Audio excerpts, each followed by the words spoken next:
মুগ্ধ স্যার তো আজকেও আসে নাই। লেট লতিফ। আমরা কি আমরা হচ্ছে গন্ডার। মুগ্ধ সাহেব প্রতিদিন নিয়ম করে অনিয়ম করে, আর আমরা সইতে সইতে আমাদের চামড়া হয়ে গেছে গন্ডারের মতো, আর কিচ্ছু কিছু যায় আসে না। জি স্যার। এই মুগ্ধ সাহেবকে ফোন দাও। জসিম। যে স্যার, তারই কল দিতেছি। জসিম, একটা মিনিট, আমি চলে আসছি। স্যার, মিনিট কি 60 সেকেন্ডে হইব না 600 সেকেন্ডে? তুমি নায়কের নামের নাম, তুমি এরকম ভিলেনের মতো কথা বলছো কেন? না না স্যার, আমি স্যার নায়কের মতোই দাঁড়ায় আছি। আপনি আসেন স্যার, আসেন।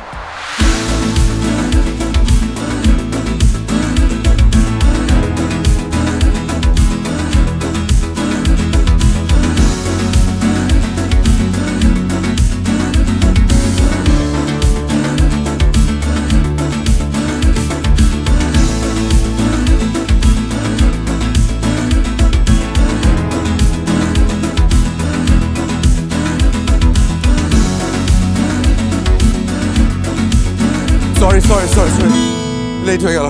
না না স্যার, খুব বেশি দেরি হয় নাই। ওই 1 মিনিট বইলা 10 মিনিটে আসছে। মুগ্ধ সাহেব এসে গেছে, আমরা এতেই মুগ্ধ। আসেন আসেন, বসেন। Thank you sir. গাড়ি ছাড়েন, লাস্ট প্যাসেঞ্জার চলে আসছে। মুগ্ধ সাহেব, স্যার, আপনি যে প্রতিদিন এভাবে দৌড়ে দৌড়ে আসেন, একটু আগে বাসা থেকে বার হন, তাহলে তো দৌড়ানো লাগে না, কষ্ট না লাগে। Exercise sir. মানে আমার মনে হয় কি যে আমরা যারা জব করি, মানে তাদের সবকিছু হয় শুধু এক্সারসাইজটা ছাড়া। আমি বলি কি যে আপনারা সবাই আমার এই থিওরিটা ফলো করেন, বুঝছেন? বাসা থেকে দৌড়ে বের হয়ে যাবেন। বাহ বাহ বাহ বাহ বাহ, আপনি তো খুব সুন্দরভাবে শাক দিয়ে মাছ থাকতে পারেন।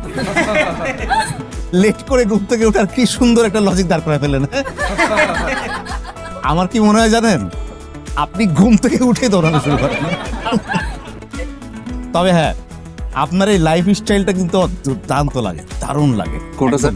প্লেয়ারদের মতো ব্যাগে সবসময় ব্রাশ, টুথপেস্ট, সাবান, শ্যাম্পু, টাওয়েল, পারফিউম, আন্ডারওয়্যার, যাবতীয় জিনিস নিয়ে করেন, এটা দুর্দান্ত লাগে আমার।